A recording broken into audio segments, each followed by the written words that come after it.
Radio România Regional vă prezintă proiectul Eu aleg România, 100 de români pentru istoria lumii. 100 de personalități din cultură sau știință care au marcat dezvoltarea lumii prin realizările lor. 100 de români care prin creativitate, muncă și curaj au dus România între țările care au îmbogățit cunoașterea universală. Astăzi vi-l prezentăm pe Ion Cantacuzino.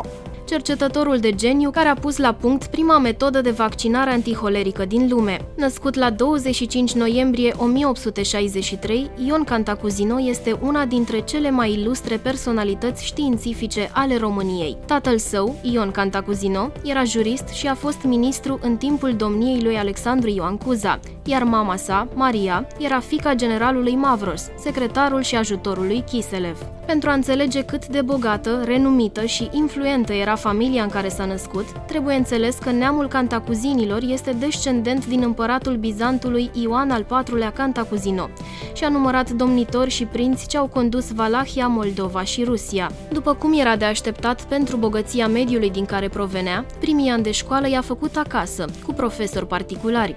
Mama sa a fost și cea care a observat calitățile intelectuale desăvârșite ale fiului său și l-a îndemnat să-și continue studiile la o școală renumită din Paris.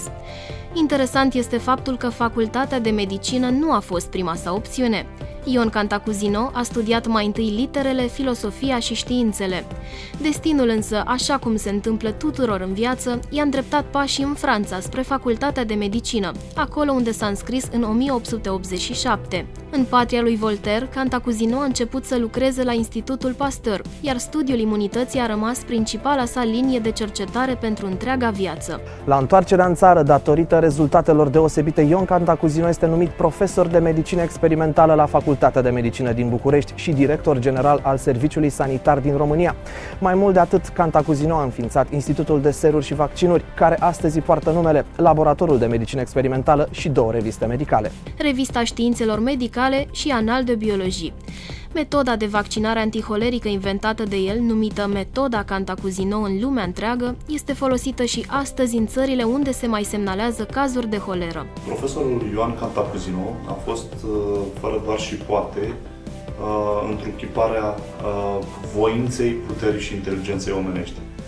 Născut în a doua parte a secolului trecut, mai exact în 1863, profesorul provenea dintr-o familie de seamă, care a dat țării și alți membri cu o contribuție deosebită la societatea din timpul respectiv. Profesorul în sine însă a fost cel mai de seamă membru al familiei sale, lăsându-ne în acest moment o moștenire deosebită sub aspectul științific al cercetărilor sale. Un episod dramatic pentru întreaga țară în care totul depindea de el a avut loc în 1913, atunci când trupele române s-au contaminat cu holeră, iar răspunderea pentru stăvilirea epidemiei i-a revenit profesorului Cantacuzino. Astfel a ajuns Ion Cantacuzino să creeze remediul împotriva holerei, în încercarea de a salva armata română într-o perioadă extrem de instabilă pentru regatul României. Până la urmă, aplicarea acestei vaccinări antiholerice s-a bucurat de un real succes, trupele române fiind salvate de o epidemie care putea oricând să se extindă. Relația profesorului cu armata a continuat și în primul război mondial, timp în care i-a revenit responsabilitatea de a combate epidemiile de holeră, febră tifoidă, tifos exantematic și febră recurentă,